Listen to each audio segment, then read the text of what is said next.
નમસ્કાર મિત્રો, કરુણા ટોક્સમાં આપનું સ્વાગત છે. હું છું કિશોર ડોડિયા. મિત્રો, સૂર્ય નમસ્કાર એક એવો યોગ, એવો કસરત કે જેનાથી તન અને મન એ સ્વસ્થ અને સ્વચ્છ બંને થાય છે. અને આના અનેક ફાયદા છે. આ સૂર્ય નમસ્કાર એક દિવસ આયોજન એનું કરવા માટે, એની સ્પર્ધા રાખવા માટે આજે સ્ટુડિયોમાં ઉપસ્થિત છે ભારત વિકાસ પરિષદ અને પતંજલિ યોગ એમના પ્રતિનિધિઓ.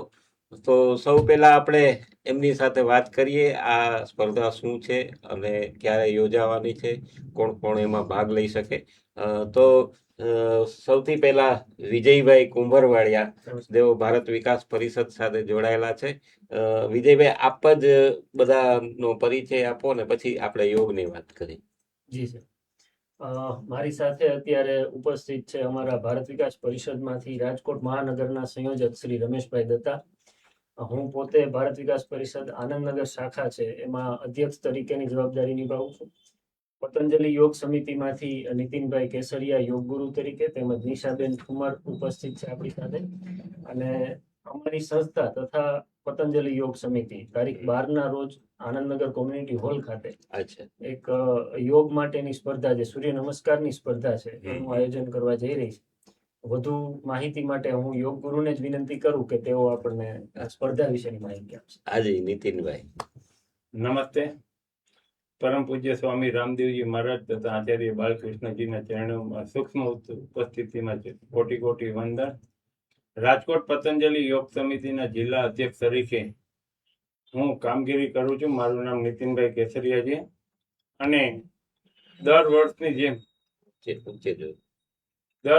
જેમ આ વર્ષે પણ અમે 108 સૂર્ય નમસ્કારની કોમ્પિટિશન રાખેલી છે, જેમાં ખાસ કરીને અમારા પતંજલિ યોગ સમિતિના રાજ્ય પ્રભારી શ્રી લક્ષ્મણભાઈ પટેલ તથા ભારત વિકાસ પરિષદના સંગઠન સચિવ શ્રી પ્રફુલભાઈ ગૌસ્વામીના સાથ અને સહકારથી અમે 108 સૂર્ય નમસ્કારની કોમ્પિટિશન રાખવા જઈ રહ્યા છીએ, જે 12 તારીખે છે.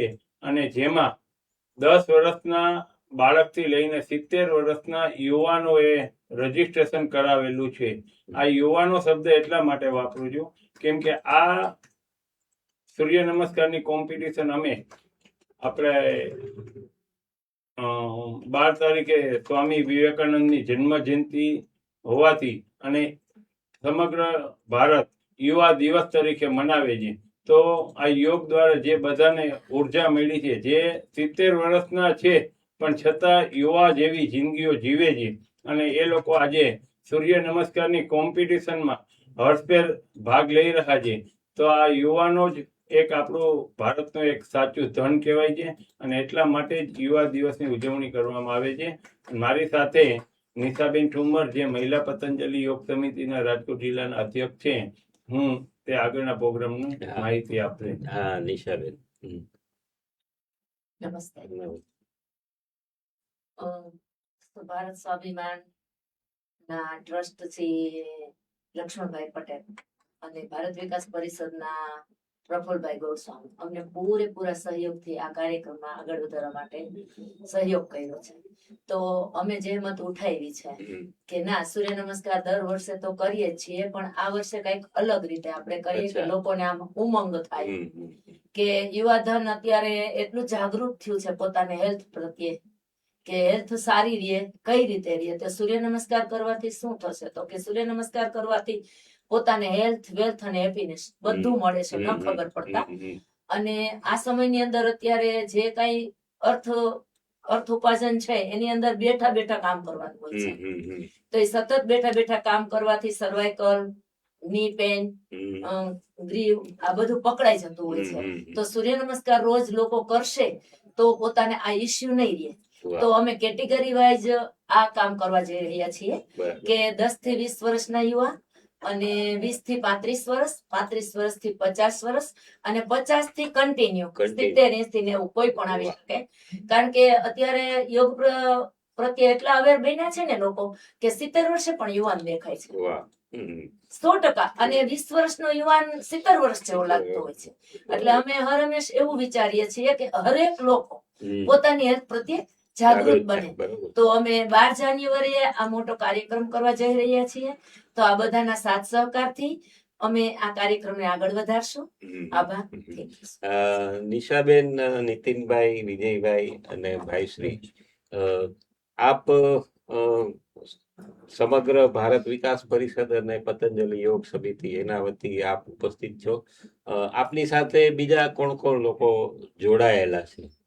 દાખલા તરીકે ભારત વિકાસ પરિષદ સાથે. Yes.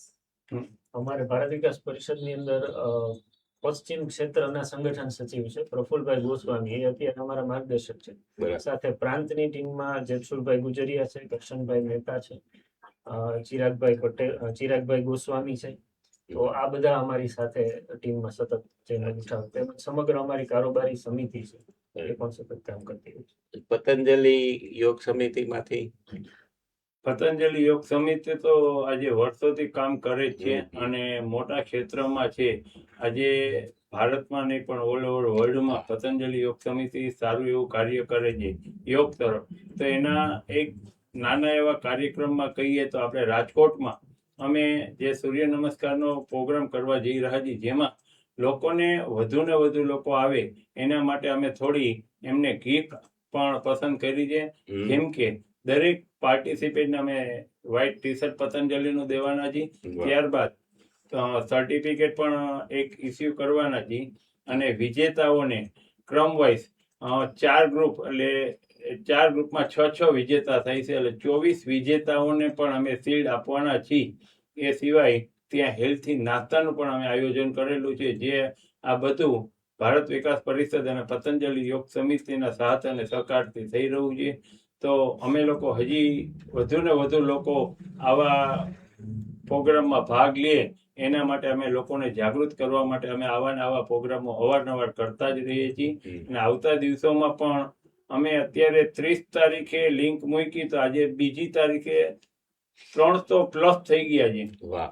તો અમારે 12 તારીખે પ્રોગ્રામ છે. તો અમારે જે હોલની કેપેસિટી મુજબ અમે 300 જ ત્યાં સમાવેશ થઈ શકે જેટલા માટે.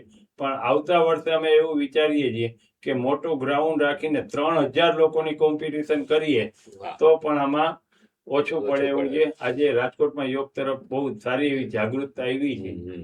સરસ. અચ્છા, પતંજલિ યોગ સમિતિ અને ભારત વિકાસ પરિષદ, ફરી એકવાર આપને દર્શકોને જણાવી દઉં કે 12મી તારીખે આનંદનગર ખાતે ભારત વિકાસ પરિષદ જ્યાં કાર્યરત છે એ જગ્યાએ આ સૂર્ય નમસ્કાર સ્પર્ધા અલગ અલગ ગ્રુપમાં રાખવામાં આવી છે. અને ખાસ જે ભાગ લેનાર છે અને એમના જે વિજેતા છે એમના માટે પણ ગિફ્ટનું આયોજન કરવામાં આવ્યું છે. આપ સૌ ઉત્સાહપૂર્વક ભાગ લો અને આ જે યોગ ને કસરત ને આ બધું જે આપણું વૈશ્વિક લેવલે, વૈશ્વિક કક્ષાએ આપણું યોગ છે એ એમની નામના થઈ છે. તો આપણા તો સૌએ ગૌરવ લેવા જેવી વાત છે. તો ભારત વિકાસ પરિષદ, પતંજલિ યોગ સમિતિ, આપ સૌનો ખૂબ ખૂબ આભાર. ધન્યવાદ.